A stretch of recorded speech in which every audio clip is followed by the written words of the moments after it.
A'udzubillahi minasyaitonirrajim. Bismillahirrahmanirrahim. Alhamdulillahi rabbil alamin.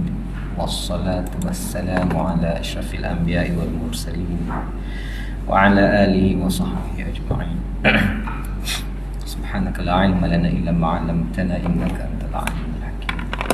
Allahumma rabbi shrah li sadri wa yassir li amri wa halul 'uqdatam min lisani yafqahu qawli. Okey, hari ini kita berada pada usul yang keempat, tafsir Al-Quran bi athar tabi'in. Ini tafsiran Al-Quran berdasarkan pendapat para tabi'in. Tabi'in adalah generasi yang menurut jejak langkah para sahabat Nabi sallallahu alaihi wasallam. Itu istilah tabi'in, pengikut ataupun anak-anak murid para sahabat. Dan kalau di kategori tafsir ma'thur, mereka masih lagi tafsir yang ma'thur, yang ada asar, yang ada kita kata apa ni, yang ada pegangan, yang kemah lagi lah. Dan Al-Quran menyebut mereka sebagai alladzina taba'uhum bi ihsan. Dalam memuji sahabat yang Allah beri gelaran radhiyallahu anhum wa radu anhu, Allah juga menyebut dan beserta dengan pengikut-pengikut mereka, walladzina taba'uhum bi ihsan, yakni orang yang mengikut mereka dengan ihsan, yakni dengan baik. Ihsan ni apa? Kalau dalam tafsiran mal ihsan, ihsan itu seperti mana yang pernah Nabi pernah tafsirkan ialah an ta'budallah ka'annaka tarahu fa illam takun tarahu fa innahu yarak. Kalau ihsan dalam ibadah, ihsan dalam ibadah tu apa? Engkau menyembah Allah seolah-olah engkau nampak Allah. Kalaulah kamu tak boleh bayangkan engkau nampak Allah, seolah Allah nampak engkau, maksudnya telus nampak. Jadi ihsan dalam konteks ikut lagu mana, seolah kita nampak, seolah kita nampak langkah kita tu, seolah kita nampak. Mereka mengikut dengan ihsan, mereka mengikut para sahabat seolah mereka nampak jejak langkah para sahabat ataupun jejak langkah Nabi sallallahu alaihi wasallam. Walaupun kita katalah kita ni tak nampak, walaupun taba'uhum, walaupun tabi'in itulah tabi'in para sahabat, ia juga termasuk dalam kesemua orang. Siapa kita ni, kita juga lah pengikut sahabat, walaupun kita tidak kita sebagai tabi'in, tapi kita juga adalah pengikut. Kita ikut juga sahabat. Dan ikut lagu mana? Ikut dengan ihsan. Lagu mana ihsan? Seolah kita nampak lagu mana sunnah para sahabat, ataupun kalau ikut Nabi, sunnah Nabi, seolah kita nampak sosok. Jadi kita tidak mengikut dalam meraba-raba lah. Kita tidak taklid buta yang mana kita hanya dengar tengok orang lain tanpa kita mengikut sumber yang sebenar. Jadi mereka mengikut sahabat tu lah. Ikut tu dengan ihsan tadi. Kalau dengan tabi'in betul-betul ikut jalan sahabat, betul-betul ikut jalan sahabat. Seolah-olah kalau kita kata istilah dalam ibadah, soal nampak Allah, kata nampak Allah nampak kita, maksudnya sangat telus, sangat jelas, sangat jelas.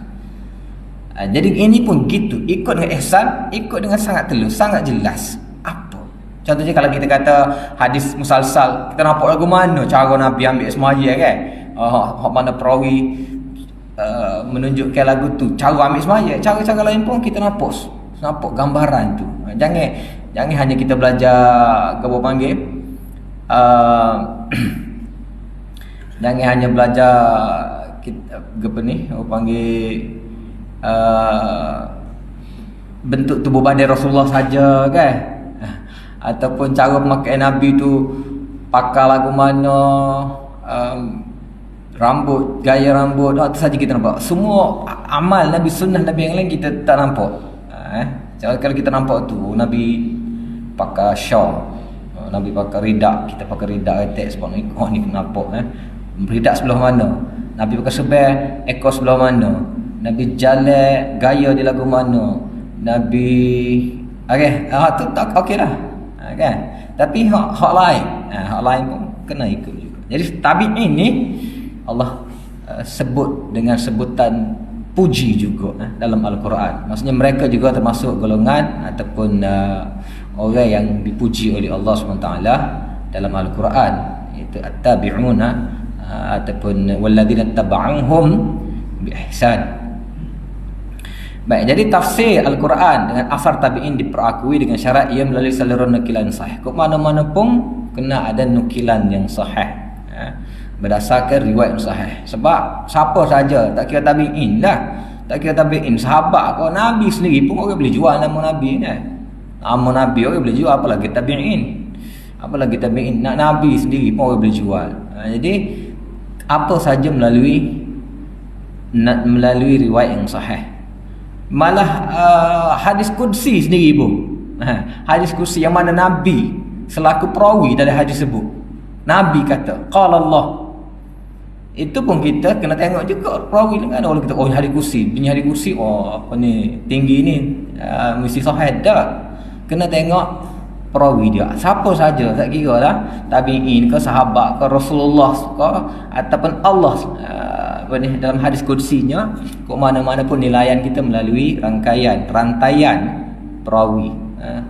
Jadi syarat paling utama ialah kena tengok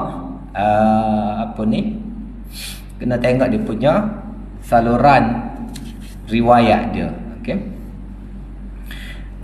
Terutamanya dari kalangan murid-murid Ibnu Abbas radhiyallahu ta'ala, seperti Mujahid, Ikrimah, Qatadah, Hasan Basri, Ibnu Sirin dan lain-lain. Ini adalah anak-anak murid Ibnu Abbas dan mereka juga adalah tokoh-tokoh ataupun apa panggil tabi'in, kibar tabi'in ni. Hasan Basri, Ibnu Sirin ni, ada kata Hasan Basri adalah apa panggil ketua tabi'in. Ada kata Ibnu Sirin, maksudnya ini pokok hebat lah kan lah. Tabi'in yang dikategorikan sebagai kibar tabi'in lah ni.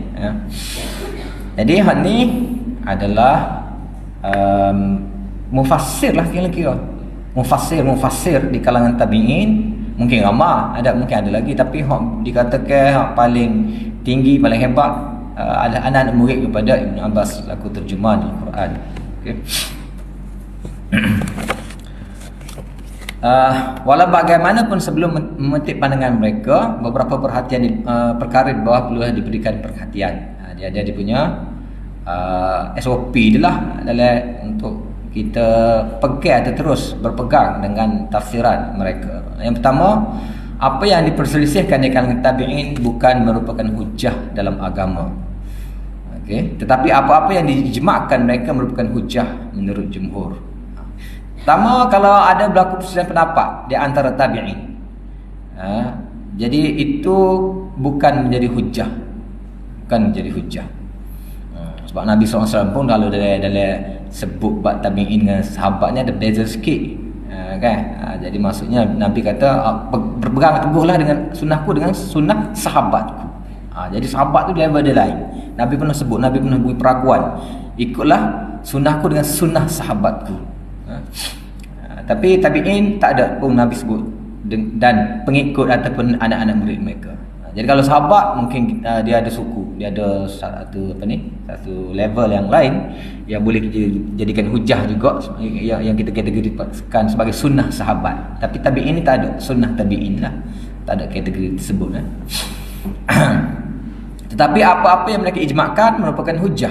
Kalau ijma' di kalangan tabi'in menjadi hujah, tapi mengikut jumhur lah, sebab tak semua sepakat dalam bab mengangkat ijma' ni sebagai hujah, kecuali sahabat sepakat. Ijma' para sahabat disepakati hujah.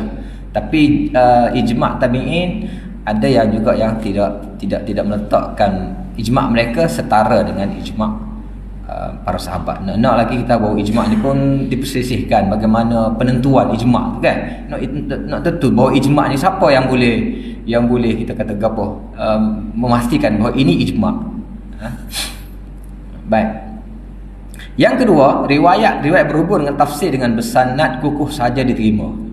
Okey. Riwayat sirah dan maghazi yang tidak sahih tidak seharusnya digunakan dalam untuk mentafsir Al-Quran. Imam Ahmad berkata ada 3 perkara kebanyakannya tidak bersanad. Yang pertama tafsir Yang kedua malahib, iaitu cerita-cerita peperangan, malhamah. Dan yang ketiga maghazi, iaitu sirah Nabi sallallahu alaihi wasallam. Ini kerana kebanyakan riwayat berhubung dengannya, kalau ada pun sanadnya ia sama ada munqati' atau mursal. Okey. Jadi riwayat-riwayat untuk mentafsirkan hadis ini haruslah riwayatnya sanad dia kukuh, bertapak pada kita kata apa ni, asas yang kukuh. Kalau riwayat-riwayat hak tak kukuh tak boleh. Nak kalau riwayat-riwayat sirah, riwayat sirah dan juga maghazi itu memang kebanyakannya tidak kukuh. Sebab dia ada beza sebenarnya antara hadis dengan sirah ni. Dia kata pada peringkat awal pencarian para pencari hadis namanya tabi'in, dia mau mencari hadis nak mendengar langsung kata-kata Nabi SAW, dan cara nak sebut kata-kata atau nak sampaikan kata-kata Nabi, dia ada peraturan ketat sikit lah. Nabi kata naddarallahu man sami'a maqalti fawa'aha wa addaha kama sami'a. Maka Allah memberi cahaya, memberi seri kepada orang yang dengar kata-kata aku dengan telinga dia, ingat molek, dan addaha kama, dan menyebutkan seperti mana dia dengar. Sebab itulah dalam riwayat-riwayat hadis perawi sangat-sangat bercermat, sehingga kadang-kadang kita tengok mereka terpaksa menyebut syak mereka, au qala au gini-gini, padahal benda tu sama aja. Sama aja sebenarnya, dari segi maknanya sama, tapi nak jaga tak siwi salah. Ini bukan kata-kata Nabi. Sebab apa? Sebab Nabi juga, seperti mana kita sebut sebelum ni, Nabi SAW juga pernah memberi warning bahawa siapa yang menyebut sesuatu yang atas nama aku tapi bukan kata-kata aku adalah tempahlah tempat dengan aku. Jadi teknik hadis ni, riwayat hadis ni, nak riwayat hadis, mereka sangat-sangat jaga, mereka takut sangat. Jadi kena riwayat dengan betul-betul. Tapi kalau riwayat sirah ni, dia riwayat sirah, riwayat hikayat dia panggil kan. Bila hikayat dia menceritakan, dia tak perlu jaga sangat, sebab dia bukan quote kata-kata Nabi. Dia hanya mencerita Nabi gini, Nabi gini. Jadi penjagaan tu dia tak. Jadi ada beza antara hadis dan sirah. Dan lagi sirah ni dia penceritaan lah kan, nak cerita ni dia biarlah ada. Kalau kita tengok ke apa cerita-cerita bersiri, sinetron ke apa kan, dia ada episod dia tak boleh putus tu. Tak boleh putus episod ke apa, dia biar dia comel, dia semua sebelari dengan molek dah. Tak cerita tersebut. Jadi sirah pun gitu juga. Perawi-perawi nak, kalau kita sambil dulu penglipur lara lah. Tak pelipur lara, dan dia nak mencerita, dia kena sedap. Cerita dia tu biar ada jelujur molek, biar orang dengar nampak kesindambungan cerita tu. Episod demi episod ke apa kan. Jadi sirah juga nak terpaksa, boleh kita kata perkataan terpaksa, dimasukkan dengan tambahan-tambahan yang banyak. Tambahan-tambahan sebab nak cari betul-betul sahih belaka sirah ni. Jadi payahlah ceritalah ke mana nak menceritakan. Antara sebabnya lagi banyak lagi lah benda-benda lain. Nak bila masuk politik, bila masuk gapo kan, bila masuk persisihan antara sahabat, yang mana perawinya ada dia punya stand dia ada dia punya apa kita kata sudah berpihak mana-mana. Dia cubalah belum masuk ke dalam cerita-cerita sirah tersebut. Sebab tu sirah ni banyak sangat riwayat-riwayat yang tak kemah, dan orang pun tidak cara ataupun tidaklah melihat, menjaga, bercermat tentang riwayat sirah seperti mana mereka bercermat dengan riwayat hadis. Sebab tu dalam banyak sirah banyak berlaku cerita-cerita yang tidak berasas, cuma akhirnya alhamdulillah banyak je para ulama telah kemukakan atau perbetulkan baliklah cerita-cerita yang mengarut, yang sebenarnya mungkin zaman dulu orang tak nampak, tapi akhir-akhirnya bila nampak bahawa ada unsur-unsur, ada something wrong sebalik itu, ada unsur-unsur tabarrak terhadap sahabat-sahabat ataupun tokoh-tokoh terkenal dalam dalam sirah. Mereka menyerang secara halus, yang mana serangan tersebut mungkin tidak berbuah pada masa itu, tapi akhirnya berbuah pada suatu ketika orang boleh terima. Jadi sirah Ni banyak sangat benda-benda harus kita perhatikan. Jadi riwayat-riwayat sirah, riwayat Al-Maghazi, hak ni mengikut Imam Muhammad sangat banyaklah. Apa ni? Hadis-hadis yang munqati' dan mursal. Bila mursal itu dikategorikan sebagai riwayat yang tidak sahih. Tidak sahih. Walaupun ada kemungkinan, tak kira kemungkinan tu kita nak jelas biar benda tu biar transparent. Siapa dia punya rantaian tu. Kalau ada putus, tak boleh kita kata kemungkinan orang yang baik orang tak ada kemungkinan. Bila putus, bila majhul, bila tidak diketahui siapa perawinya, maka dikira rejected dah, tak boleh pakar dah riwayat tersebut. Dalam sirah terlalu banyak benda begini. Okey, dia sangat berbezalah dengan hadis. Contoh tafsiran tabi'in, antaranya ialah tafsiran ayat 31 surah An-Nur, awit tabi'ina ghairi ulil irbah minar rijal. Dalam pelayan lelaki yang tidak mempunyai keinginan terhadapnya. Ini tentang ayat tentang suruh menutup aurat lah. Wala yubdina zinatahunna illa li bu'ulatihinna aw aba'in aw abna'i bu'ulatihinna. Seterusnya siapa? Awit tabi'ina ghairi ulil irbah. Okey. Jadi hal lain mungkin dari segi bahasa lah, at-tabi'ina ghairi ulil irbah tu kemungkinan setengah harus ditafsirkan lah kira. Sebelum tu bu'ulah apa tu mungkin tidak perlu ditafsirkan, kan benda tu jelas. Wala yubdinahunna zinatahunna illa li bu'ulatihinna aw abaihin aw abnaihin. Itu tak perlu, mungkin tidak ada permasalahan lah sebab kata-kata ataupun lafaz jelas. Tapi bila sampai kepada ghair at-tabi'in ghairi ulil irbah ni, siapa dia perlukan pada penafsiran lah. Jadi kita tengok dalam penafsiran penilaian mungkin tak ada, sahabat ataupun Nabi tidak tafsirkan, sahabat pun mungkin tak ada di kalangan tabi'in yang mentafsirkannya. Contohnya Qatadah, dia kata at-tabi'in ghairi ulil irbah itu berarti orang-orang yang bergantung hidupnya pada seorang untuk mendapat makanan ataupun minumannya, sangat berusia dan tidak berkeinginan kepada perempuan. Jadi hak ni tak mengapa kalau dia berada dalam rumah kita walaupun dia bukan mahram, dia ajnabi, tapi tak apalah, penjagaan aurat itu tidaklah ketat sangat. Maksudnya tak apa kalau orang perempuan tak bertudung pun tak apa. Tak semestinya kena, kalau dia ada sebab dia lelaki yang bukan mahram, kita kena tutup. Ada ni dikecualikan. Siapa ni at-tabi'in yang dikecualikan ni? At-tabi'in ghairul irbah. Lepas tu awitiflil ladzina lam yadhharu ala auratin nisa, tu nampak jelas tak apalah kan. Itu budak yang masih belum ada ni lagi, tak erti apa lagi kan, budak lagi. Ni at-tabi'in ghairul irbah ni siapa? Kata dah mengatakan bahawa orang yang tak ada pegangan tak ada apa dalam hidup dia bergantung pada orang, dia duduk dengan orang bui makan, orang bui minum, dan dia pun dah tua dah, dia tak ada nafsu dah kepada dia duduk dengan rumah kita pun dia macam macam keluarga lah juga kan.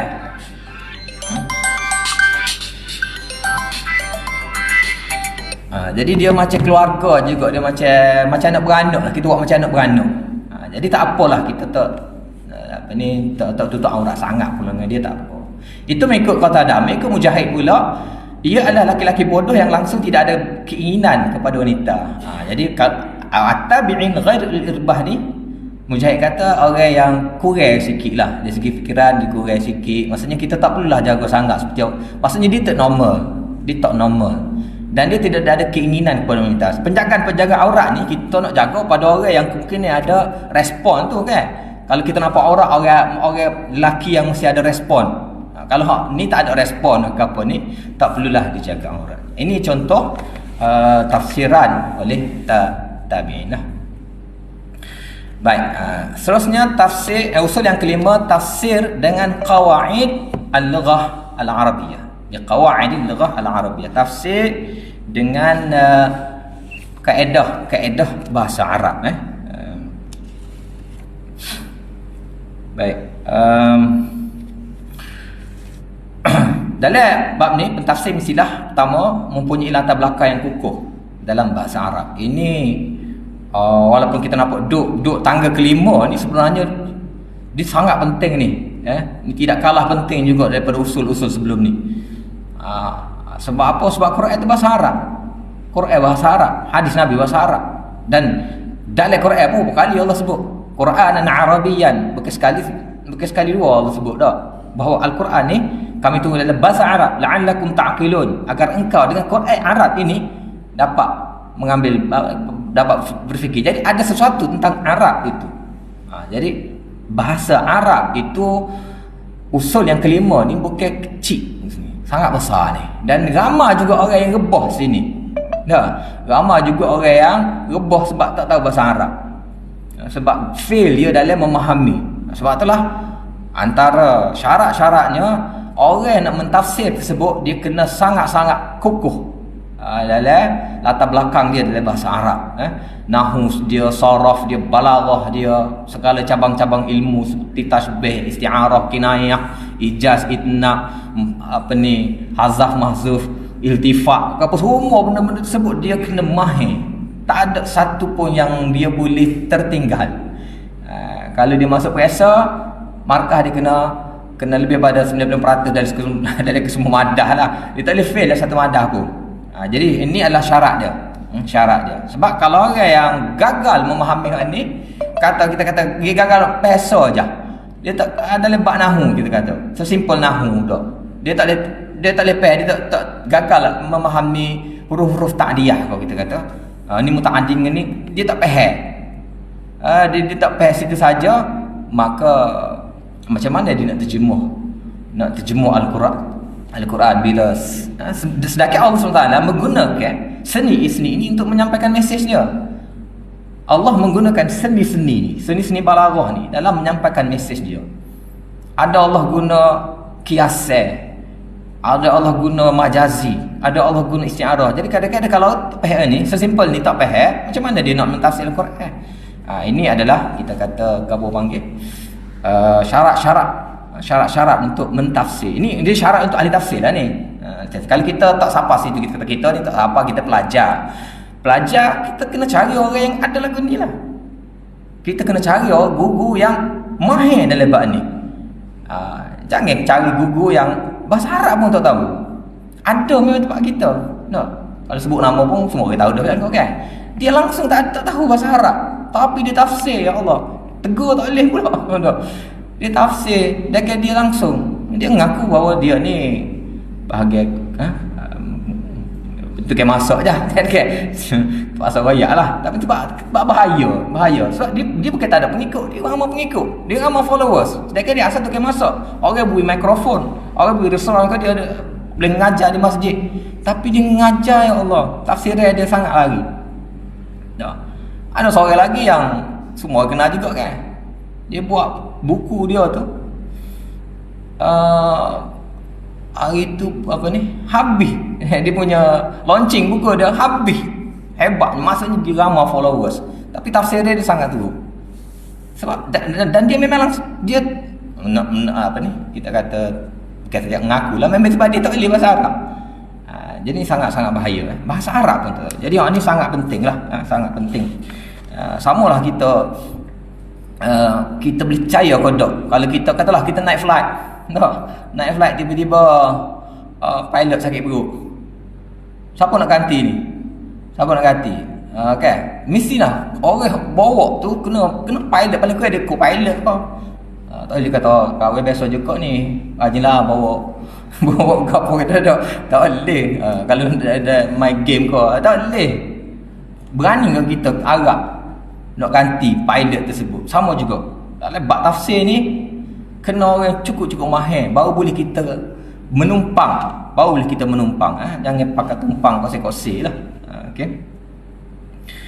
Contohnya kita kata dalam hadis, man kana fi hadhi, adalah ayat, wa man kana fi hadhi a'ma fa huwa fil akhirati a'ma wa adallu sabila. Kita tak terima lagu mana kalau kita tak pakai ilmu-ilmu tersebut, ilmu balaghah tersebut. Barang siapa yang buta di dunia ini, akhirat dia buta dan sangat lebih sesak lagi. Banyak-banyak kalau kita tak pakai ilmu balaghah tersebut. Jadi hal tu kena sangat-sangat pentinglah. Kena tahu. Baik. Bayan, ma'ani, badik ni satu ilmu yang ialah kalau kita orang Mungkin kita tak belajar kita rasa ilmu tinggi ni sebab tak ada orang ngajar masjid dah. Biasa kita pergi masjidnya malam Rabu tafsir, malam Selasa gapo fiqh, tak ada. Malam Khamis balaghah, tak ada masjid kan. Kita sebut ilmu tinggi ni, ilmu tinggi. Dan memang kalau kita masuk mengajar balaghah ni, kita ada dengar syair-syair apa, kita suruh tinggilah, bahasa tinggi. Tapi sebenarnya dia boleh direngkaskan dan dipermudahkan sebenarnya. Dipermudahkan untuk orang awam, khususnya dalam memahami Al-Quran. Sebenarnya balaghah untuk faham Quran tak payah. Balaghah untuk faham syair-syair tu payahnya tu. Dah, syair-syair. Balaghah untuk faham Quran sebenarnya tak payah. Sepatutnya ada. Sepatutnya lepas ni kena ada satu daurah ke apa tentang balaghah Al-Quran khusus untuk orang for beginners lah, kita kata, untuk orang yang kita ada basic. Sebab boleh, bukan susah, bukan payah pun. Quran tu, walaqad yassarna al-Qur'ana lidzikr fahal min muddakir. Tak ada payah pun sebenarnya nak faham Quran sebenarnya. Zalim Allah kalau Allah buat payah tapi nak suruh kita faham. No. Allah buat payah, kata-kata dia payah. Ilmu Quran ni tapi nak suruh kita faham. Quran ni mudah belaka, start daripada ngapa, start daripada baca gapo sebenarnya mudah. Balaghah sebenarnya mudah. No. Tapi yalah kalau kita masuk jeruju kok balaghah ngaji ni susahlah sikit. Dengan apa ni, yalah dia ada peringkat tinggi-tinggi, tapi basic ni sebenarnya boleh untuk kita memahami Quran. Bagaimana iltifat dalam Quran, Allah guna iltifat, bagaimana Allah menggunakan isti'arah kias ini, bagaimana Allah menggunakan takdim dan takhir dia. Seni-seni tersebut sangat-sangat comel tu kalau kita faham. Jadi hak ni adalah syarat-syarat bagi ahli tafsir. Fail ni macam mana dia jadi mufassir? Tanpa penguasaan bahasa Arab Fusha yang digunakan zaman Nabi SAW, seseorang itu tidak mungkin dapat memahami Al-Quran. Syair-syair Arab jahiliyah juga mestilah dijadikan rujukan kerana ia merupakan contoh penggunaan Arab Fusha, yakni standard yang tulen. Itulah sebabnya Ibn Abbas berkata, "Idza ashkala 'alaikum syai'un min kitabillah faltamisuhu fi syair, fa inna asy-syi'ra diwanul Arab." Jika timbul apa-apa kemusykilan, ini berhubung bahasa Arab lah kepadamu, maka carilah jawapannya dalam syair. Dalam syair. Ini syair ni mak syair mana? Syair Arab jahiliyah tu. Syair zaman Nabi lah kita kata. Zaman Nabi, zaman kemuncak ini. Kalau syair-syair baru yang dah bercampur dengan apa kita kata? Syair-syair baru yang sudah bercampur dengan bahasa-bahasa lain ke ada. Bahasa Arab pun dia ada juga sebenarnya masuk. Bahasa-bahasa yang lain. Lambar tu maksudnya daripada lampu, lamp, kan? Kerana syair Arab jahiliyah itu adalah kamus Diwan Arab, yakni kamus Arab. Jadi setara mana peringkat bahasa Arab yang harus difahami ataupun harus dikuasai oleh orang mufassir. Adakah bahasa Arab dimasuk bahasa Arab kursus intensif 3 bulan tu sudah mahir? Tidak lagu tu. Bahasa Arab fusah betul. Bahasa Arab fusah betul, yang mana dia boleh peringkat dengan syair tu, dia boleh baca syair tu, dia boleh rasa, dia boleh apa panggil, dia boleh menyerap dalam maknanya. Sebab kita kata kita mahir dalam mana bahasa lah, mana bahasa. Kita pergi ke majlis bahasa yang kita boleh dah bahasa tu, tapi kalau kita pergi tempat orang buat lawak, kita tak faham lagi dah. Kita pergi kat stand up comedy dia dah. Orang lain ketawa dah, kita tak ketawa lagi. Delay sikit, lambat sikit, tak sapa. Maksudnya kita tak mahir sangat lagi. Jadi mungkin kita boleh lah bahasa Arab man hantar siapa boleh lah dah mas muka kafir, tapi kalau syair Arab ni kita tak masuk lagi, payah ni. Syair kan dia pusing-pusing balik belakang depan. Jadi kalau tak masuk lagi, tak sapa lagi, maksudnya tak sapa lagi peringkat bahasa Arab yang sepatutnya seorang itu mahir. Jadi bahasa Arab ni lah, bahasa Arab lama. Sebab itulah kita kata macam saya sebut semalam, iaitu sab'ul mu'allaqat. Itu syair-syair yang memang tinggi bahasanya. Selain daripada makna dia ke apa, kaedah-kaedah bahasa pun sangat tinggi. Okay, contoh tafsiran yang yang dibuat ditafsirkan oleh orang yang tak cukup alat untuk mentafsir. Yang pertama, dua contoh. Yang pertama, golongan anti hadis yang tidak mengerti bahasa Arab menterjemahkan firman Allah, idrib bi'asakal hajar, yang sebenarnya berarti pukullah batu itu dengan tongkatmu, dengan terjemahan bawalah pengikutmu itu berjalan di bukit.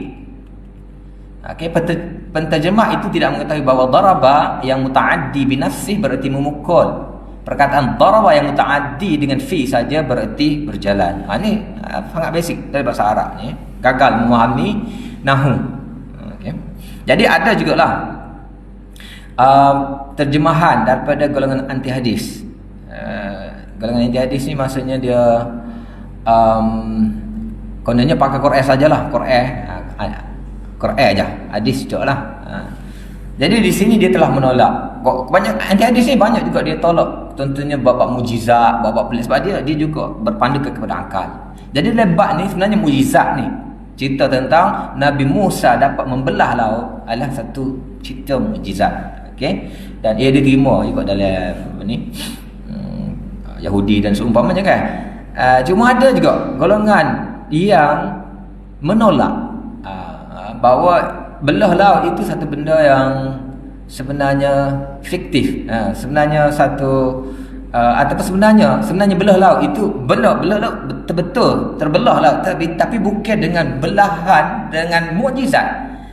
Katanya Nabi Musa ni dia tahu waktu, dia ada survey dah bahawa waktu ini akan berlaku surutnya laut dan dia boleh menyeberang dengan air surut tersebut. Dia survey, dia tahu dah. Jadi dia tak terima bahawa belah laut. Jadi idrib bi'asakal hajar fanfajar minhu isnatan tu, dia kata pukul tu sebenarnya, kalau tu lah pukul tu kita tidak pukul pun. Jadi ni idrib bi'asakal hajar, tapi ni tu idrib bi'asakal bahar dah. Jangan ni pun sama. Idrib bi'asakal hajar sini bukan masuk pukul dengan batu dan terpancar daripada batu itu 12 mata air. Idrib bi'asakal hajar, di sini dia kata bawalah pengikut engkau berjalan di bukit-bukit, sebab ialah sana bukit semua batu-batu dah. Jadi sini dia pakai daraba dengan maksud berjalan, bukan dengan maksud pukul. Sebab daraba memang ada dengan maksud berjalan, tetapi daraba dengan maksud berjalan dia kena mutaaddi, dia kena transitif dengan satu huruf yang lain, iaitu fi. Daraba fi baru dengan maksud berjalan. Kalau daraba saja ataupun daraba bi, ini bukan maksud berjalan. Jadi sini gagal dia memahami atau memahami makna daraba bi sini. Daraba bi asak, ba tu bab isti'anah dia kata. Pukullah tongkat batu itu dengan menggunakan tongkat engkau. Jadi dia terjemah bawalah pengikutmu berjalan di bukit. Sedangkan muta'ad darab berjalan ni daraba fi, kena daraba fi. Dan Quran pun ada sebenarnya berjalan tu. Wa idza darabtum fil ard fala junaha alaikum an taqsuru minas salah. Wa idza darabtum fil ard, bila kamu berjalan di itu berjalan, bukan maksudnya kamu pukul bumi. Sebab apa? Sebab darba fi, wa idza darabtum fil ard falaysa alaikum junahun an taqsuru minas salah. Kalau kamu berjalan atas muka bumi ini, maka tak bolehlah kamu, tidak menjadi kesalahan untuk kamu qasar sembahyang kamu kan. Ataupun sebagai wa akharuna yadribuna fil ard, dan satu golongan lagi mereka pergi. Jadi pergi itu berjalan ataupun sebab ada fi, yadribu fil ard. Jadi ni mungkin mutaaddi ke apa ni, mungkin kita tak nampak sangat dari bahasa kita, mungkin ada pun tidak. Macam kalau dalam English mungkin ada nampak mutaaddi ataupun transitif dengan suatu huruf yang lain. Contohnya kita kata look, look, kalau mutaaddi dengan look at, mungkin kita kata tengok. Tapi kalau mutaaddi dengan after, look after, ataupun look for, mungkin maksudnya lain. Look for dengan look at, sama-sama look, tapi kalau look for dengan look at lain. Jadi situ juga ta'diyah ataupun kita sensitif kepada satu huruf yang lain, dia boleh membawa makna yang lain. Sama juga kita kata raghiba maksudnya suka, raghiba fi maksudnya suka. Kalau raghiba an, terbalik pula maksudnya benci. May yarghabu an millati Ibrahim, barang siapa yang benci agama Nabi Ibrahim. Ataupun dalam hadis may yarghabu an sunnati. Jadi raghiba kalau mutaaddi dengan an bermaksud benci, tapi kalau dia tidak mutaaddi dengan an, fi ke ataupun binafsih dia sendiri ke, maksudnya tidak bermaksud benci, maksud suka. Raghbah di sini dengan maksud suka, bukan maksud benci. Jadi di sini sangat-sangat basic ya sebenarnya. Sangat-sangat basic, tapi oleh kerana kejahilan tersebut, tafsirannya lagi. Itu satu contoh.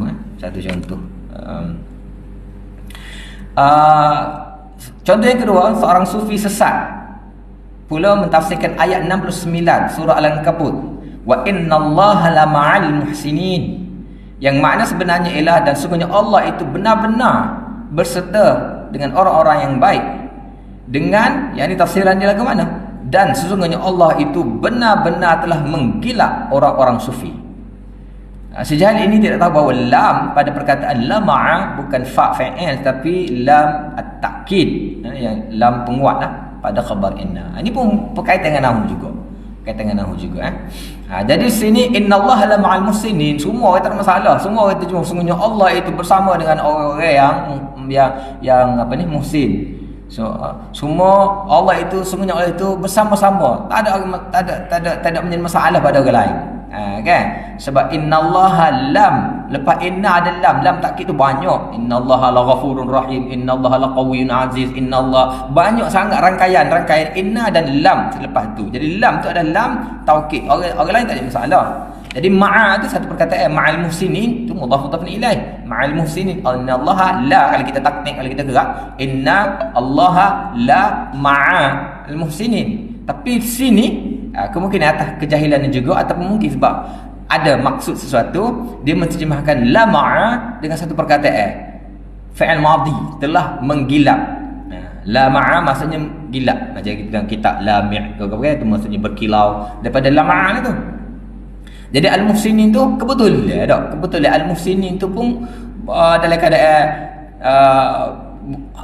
ada ya lagu tu, jadi boleh kata ma'al muhsinin, kita kata mudhaf ilaih, okay, dia jadi majrur dengan idafah tersebut. Tapi kalau la ma'a mungkinlah nampak ikut sini boleh jadi juga, boleh dengan makna tu juga, dia boleh jadi maf'ulun bih dalam keadaan nasab.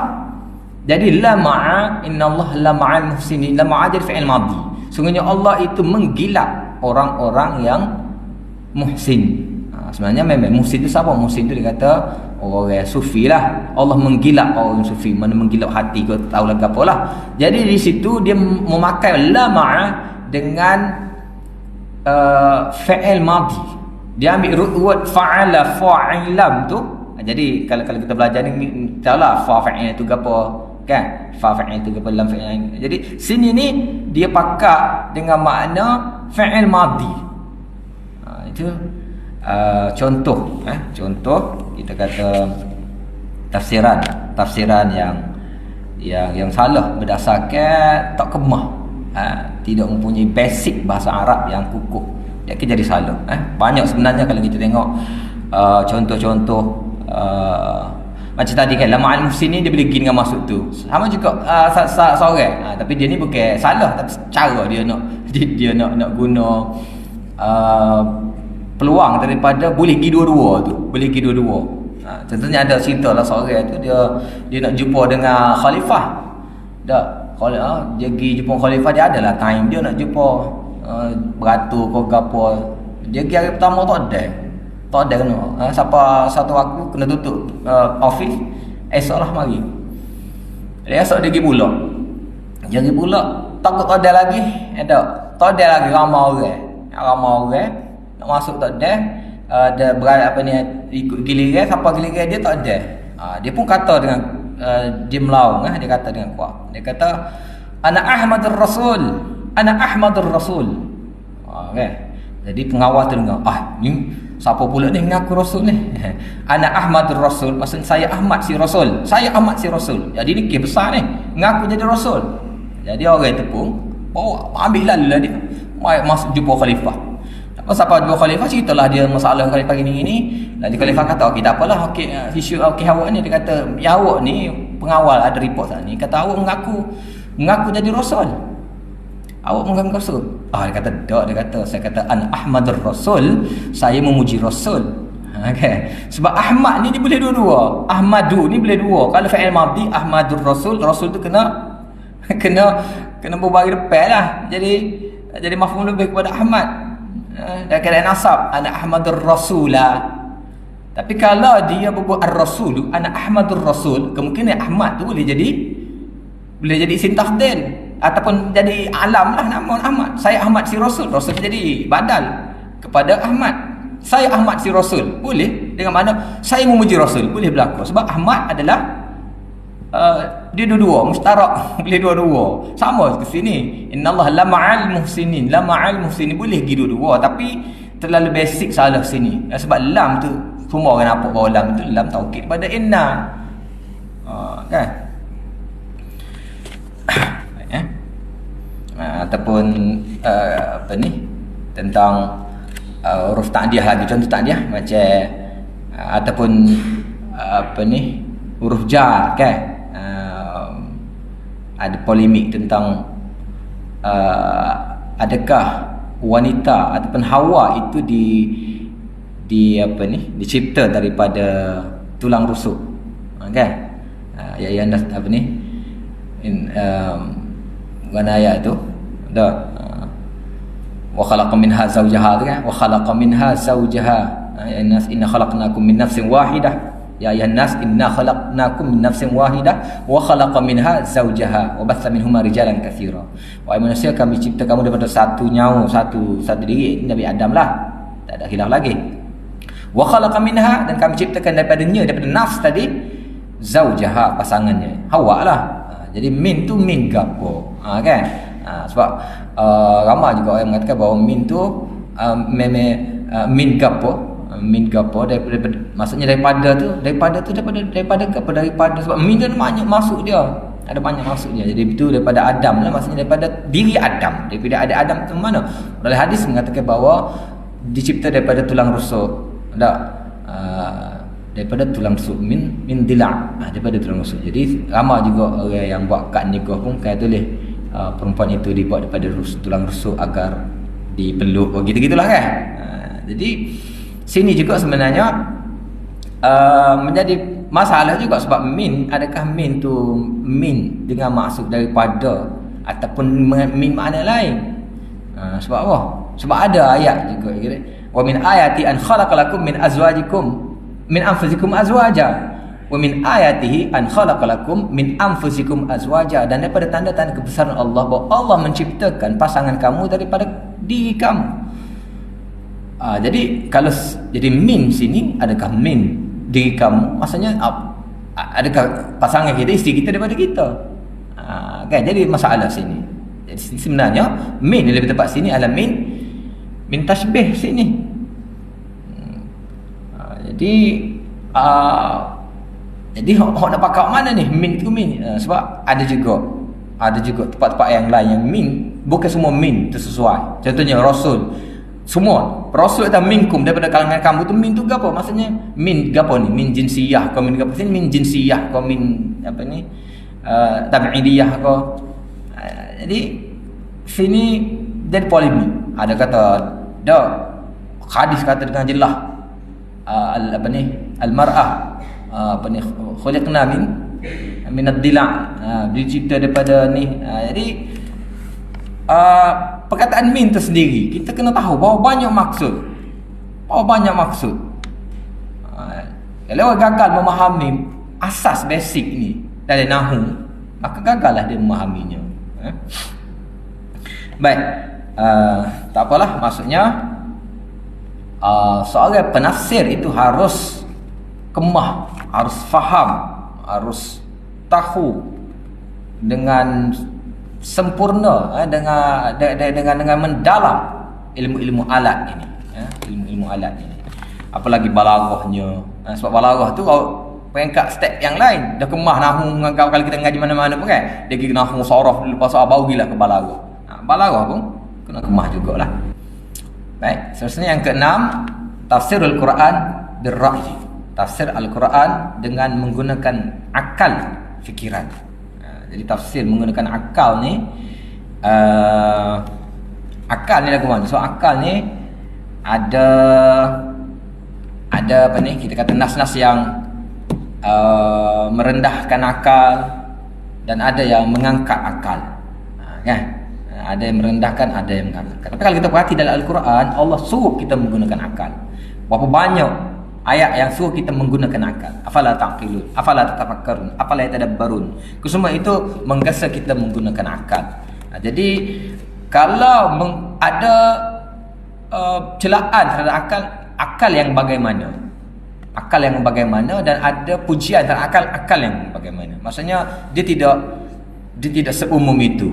Kita tak boleh mencela akal kalau berdasarkan nas-nas atau berdasarkan sumber-sumber yang mencela akal, ataupun memuji akal berdasarkan nas-nas yang memuji akal secara kita kata secara umum. Sebab akal ni atas tuntutan kita, atas pedoman juga. Akal yang dituntun oleh wahyu, oleh dalil, maka akal itu akal yang dituntut untuk kita, ataupun akal yang terpuji lah.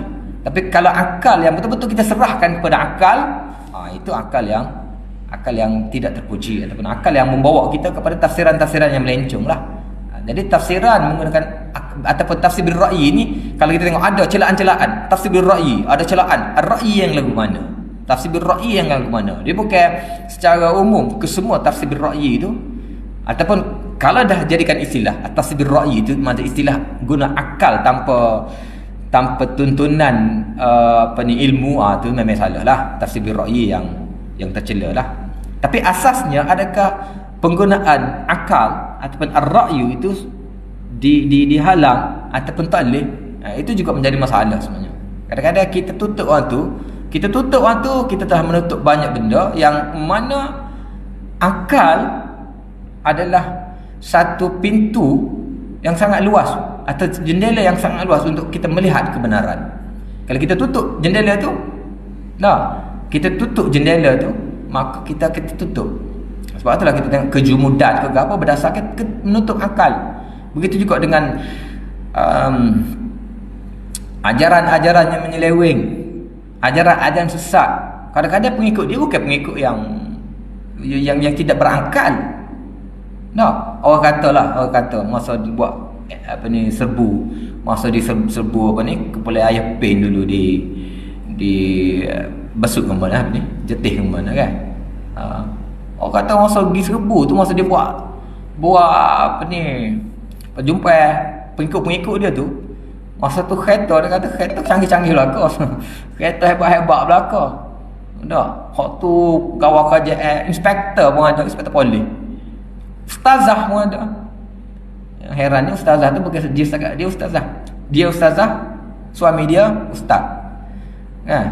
Boleh ikut ayat pin. Jadi adakah kita, maksudnya akal kalau kita tutup akan jadi lagu tu lah.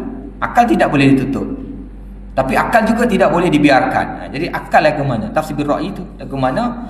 Bahawa dia ada dua jenis. Ada dua jenis lah. Okey. Baik, Al-Quran menggesa penggunaan akal. Oleh itu seorang ahli tafsir hendaklah sentiasa menggunakan akal dalam kajiannya, yang akan menatijahkan kefahaman yang mendalam tentang agama. Ini tafaqquh fid din. Tafaqquh fid din, faqihah ni lepas daripada masuk ke apa? Fiqh ni daripada kita faham dengan mendalam, itu maksudnya fiqh. Jadi faham dengan mendalam tu apa cara dia? Cara dia menggunakan fikiran lah. Kita kaji, kita teliti ke apa, itu barulah boleh faham, barulah mendalam kefahaman kita. Kan? Jadi Quran sangat menggesa penggunaan akal. Suruh kita fikir. Banyak menggunakan kata apa ni, tafakkur, menggunakan perkataan tadabbur, menggunakan perkataan apa ni, akal sendiri, ta'qilun, afala tafhamun, kan? Semua tu menjurus kepada penggunaan akal. Okey.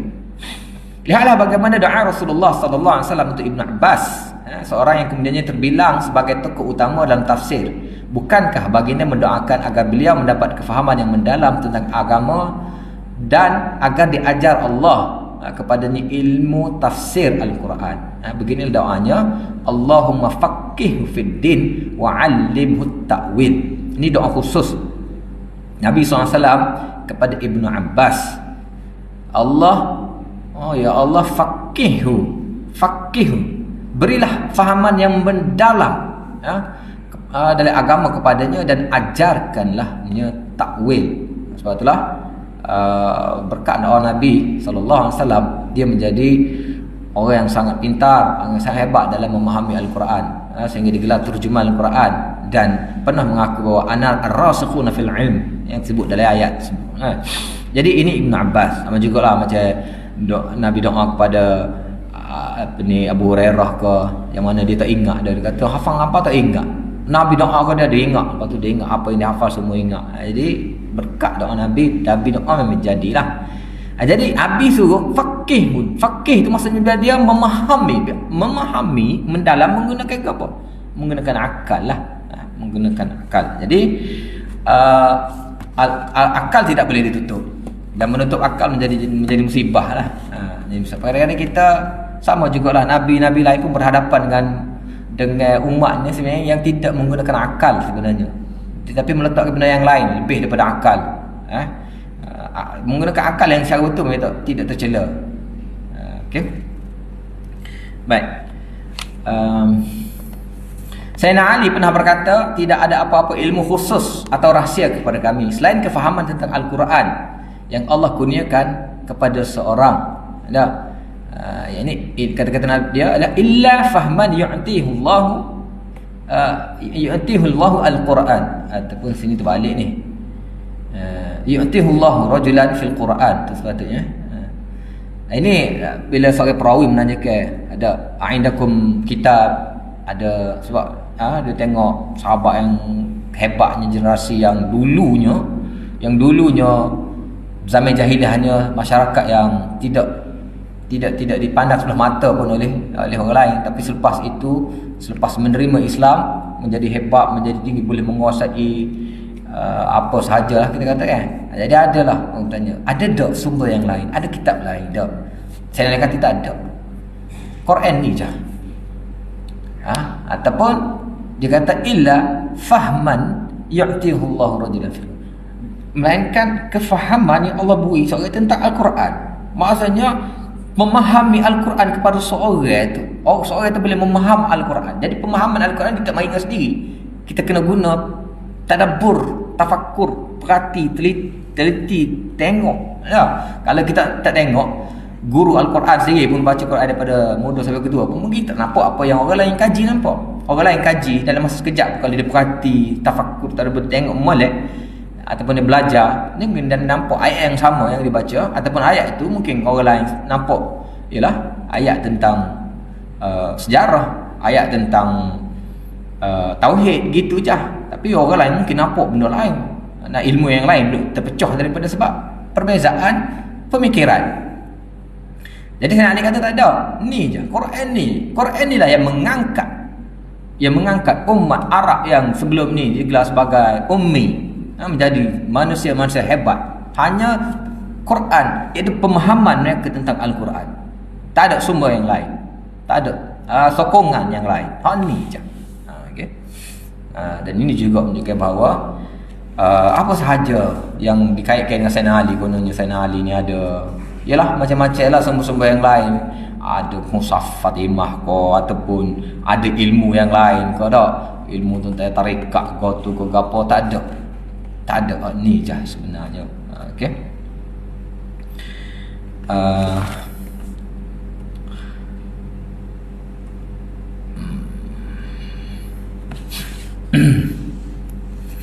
Okey.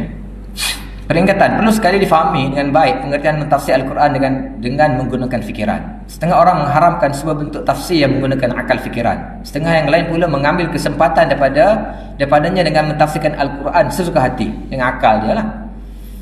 Imam Ibn Taymiyah dalam Muqaddimah Usul Tafsirnya menggariskan beberapa panduan penting berhubung dengannya. Mafhum daripada kata beliau ialah tafsir menggunakan fikiran terbagi kepada dua. Jadi apa yang kita boleh ekstrak daripada apa yang diriwayat, bahawa ada dua jenis tafsir dengan akal ni, ada dua jenis, iaitu yang pertama tafsir menggunakan akal yang terpuji, at-tafsir bil-ra'yi al-mahmud, dengan satu lagi at-tafsir bil-ra'yi al-madhmum, yang terpuji, dan satu lagi tafsiran juga dengan akal tapi yang itu tercela. Okey. Baik, tafsir menggunakan fikiran yang terpuji ialah mentafsir suatu ayat Al-Quran secara bersepadu dengan mengemukakan ayat-ayat yang lain yang ada kaitan dengannya. Ni menggunakan akal ni. Yakni kita menggunakan ayat Quran itu secara bersepadu, maksudnya kita combine belaka, kita kumpul ke belaka. Dan sekarang ni sebenarnya kena kira dah, kena kira lah. Orang zaman sekarang ni dengan kemudahan terkini sepatutnya memang lebih alim daripada orang zaman dahulu. Sepatutnya nak kira. Sebab ilmu ataupun sumber tidak terbatas. Kita ni hidup di satu zaman ilmu sudah matang, ilmu sudah lengkap. Ulama-ulama hak dulu, hak menulis, hak mengarang tu, mereka kadang-kadang hidup di zaman ilmu belum lengkap lagi, istilah pun belum lengkap lagi. Sebab tu dia tengok percanggahan istilah, tak kemahnya istilah, tidak jamik dan manik. Kadang-kadang zaman mereka tu tak ada. Dan kalau kita perhati banyak lagi seolah-olah sumber mereka itu terbatas. Kita ni boleh dikatakan sudahlah ilmu sudah matang, ada belaka, dan sumber kita tak terbatas. Akhir-akhirlah ni hujung jari je. Maksudnya kalau kita kata nak tahu gapo, nak tahu dalam Quran dah, Quran dengan app lah ni, perkataan gapo, perkataan afala tangkilun dah. Tak hafalan tak kira tubik berapa dalam Quran. Skala tafsir tentang dia semua ada, hujung-hujung jari. Kena kira lah. Jadi tafsir sekarang ni sepatutnya kita ambil kemudian tersebut lah. Maksudnya tafsir menggunakan Al-Quran yang pertama secara bersepadu, maksudnya dia boleh kumpulkan belaka semua. Malah sekarang ni segala tafsir pun, segala aliran tafsir hebat-hebat pun sudah ada di hadapan mata kita, maka kita kumpulkan belaka. Okay. Yang kedua, mengemukakan hadis-hadis sahih sebagai sokongan serta membatalkan hadis-hadis dhaif dan maudhu' yang dikaitkan dengannya. Sama juga zaman ni skalanya di hujung jari, apps ada macam-macam apps ada, cari hadis-hadis yang sahih. Orang zaman dulu dia kena cari sosok tidak zaman dulu lah, zaman tahun 90-an dulu, atas 90 masa mana ngaji dia nak cari kitab dah, kata ada Jafar Rawah tunggu di Penang, tak ada Penang tunggu apa, tunggu orang Odam balik Mesir, tak ada. Zaman ni dah petik saja, download, kalau ada printer print ada selalu, kita tak ada zaman dulu kan. Yang ketiga, menyebutkan ijma' sahabat jika ada, membawa beberapa pendapat mereka dan mentarjihkan yang rajih. Okey, sebelum mentafsirkan cari mana-mana sumber ayat-ayat Quran yang lain, tengok, combinekan semua, sokongan-sokongan pula daripada hadis-hadis yang sahih, tengok pula sahabat, kalau ada ijma' bawa ijma' dia, kalau tak ada ijma' tengok pendapat yang mana lebih kemah, kita tarjihkan pendapat yang rajih. Patut sokongan yang lain menyatakan pendapat tabi'in yang boleh dan tidak boleh dijadikan dalil. Yang kelima pula membincangkannya berdasarkan kaedah bahasa Arab secara tuntas, lalu mengemukakan pendapat atau membuat kesimpulan dan keputusan berlandaskan dalil-dalil yang kukuh dan teguh. Tu cara tafsir menggunakan ar-ra'yi tapi yang terpuji. Maksudnya kita salurkan kepada dia punya step-step yang betul, cara yang betul, tapi menggunakan akal, tidak kita hanya menadah sahaja. Cara kita ialah cara yang betul. Tengok, fikir, renung, teliti, kaji, apa panggil, observation, ikutlah apa-apa istilah, tapi menggunakan akal dengan kaedah yang betul, mencari sumber-sumber yang autentik. Ini menggunakan akal ni, bukan tidak menggunakan akal. Tidak ada. Jadi mentafsirkan Al-Quran dengan cara seperti itulah yang dikatakan tafsir menggunakan akal secara terpuji. Hak ini Ibn Taymiyah dalam Qadimah Tafsir mengatakan ini cara guna akal, tapi hak ni hak moleknya, hak terpuji. Okey. Setelah menukilkan kata sahabat dan tabi'in tentang tafsir menggunakan fikiran yang terpuji, Ibn Taymiyah berkata tidak salah mentafsirkan Al-Quran menggunakan fikiran yang terpuji itu, kerana tiada ahli tafsir di dunia yang langsung tidak menggunakan fikirannya sebelum menyatakan pendapatnya ketika mentafsir Al-Quran. Nah, kata beliau lagi, fa amma man takallama bima ya'lam min dhalika lughatan wa syar'an fala harsya alaih. Orang yang mahir dalam bahasa Arab dan alim tentang syariat, maka tidak mengapa dia mentafsirkan pendapatnya. Jadi hal ni memang flow dia lah lagu ni. Sama jugalah dengan benda-benda lain. Kita kata fiqh ke apa, kadang-kadang sumbernya sumber yang sama tapi hukumnya berbeza sebab cara penelitian, cara kajian, cara berenungan berbeza di antara ulama, maka tubilah pendapat yang berbeza. Sama juga tafsir pun dengan renungan dan kajian, semuanya menggunakan akal. Jadi hak lagu ni tak ada masalah, dia kata. Adapun tafsir yang tercela, tafsir birra'yi, tafsir menggunakan akal secara tercela ialah tafsir menggunakan fikiran semata-mata dengan mengenepikan segala usul yang telah disebutkan tadi. Hak tu tolehnya. Mencari-cari dalil dalam Al-Quran untuk menyokong fahaman yang telah sedia ada padanya, menolak hadis-hadis yang sahih dan bercanggah dengannya. Menolak bahkan menyalahi kaedah-kaedah bahasa Arab yang disepakati oleh ahli bahasa. Menurut beliau tafsir sebegini adalah haram. Jadi hak tercela itu adalah yang kita tidak mengikut flow tadi, menggunakan inilah kaedah yang salah dengan mengenepikan usul dan melanggar pula dengan melanggar kaedah-kaedah bahasa Arab dan seumpamanya lah. Contohnya kalau kita tengok dari tafsir Dagu ni, ada tafsir Syiah banyak ni, tafsir Batiniyah banyak lah. Ada kalau Syiah pula kita kata melanggar langsung lah usul. Segala-galanya tafsir dia bukan ingat Sayyidina Ali je. Sayyidina Ali, Fatimah, Hasan Husain. Marajal Bahrain yaltaqiyan, jumpa Bahrain yaltaqiyan, musanna abni tasniyah, dua kali dua lalu kat Hasan Husain ko Ali dengan Fatimah lalu. Jadi marajal Bahrain yaltaqiyan, dia membiarkan dua laut itu bertemu. Ni Fatimah dan Ali. Kemudian lepas tu ada yakhruju minhumal lu'lu' wal marjan, keluar daripada laut yang bertemu itu lu'lu' dan marjan. Ini Hasan dan Husain. Kok tu berlaku? Kalau jumpa 12 lagi suka dia. Itu saja sengaja dia buat lagu untuk ni dia. Sedangkan yalah kalau kita ikut fikir ke akal, hak tu yang kedua, pengikut-pengikut dia juga. Kita tak fikir ke bahawa Sayyidina Ali ni bukan Hasan Husain, jangan dia ramai. Apa status mereka? Apa kedudukan mereka? Apa-apa saja Hasan Husain. Hak lain tak ada langsung diberi tempat.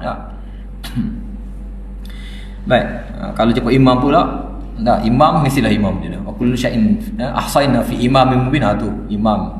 Sekali imam, imam. Gitulah apa-apa saja. Jadi kalau nak tengok tafsir besar dia, Al-Qumi ke apa, kalau tengok benda-benda gini cukup banyak. Selain pada kita kenal tafsir Batini ke betul kan?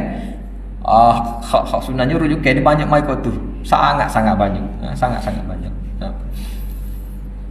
Kau tu yang ada pusing. Wattini wazaituni waturi sini. Tak ada langsung kata Sayyidina Ali, Fatimah, Hasan Husain, tapi dia kata wattin tu Sayyidina Ali. Wattin tu Nabi.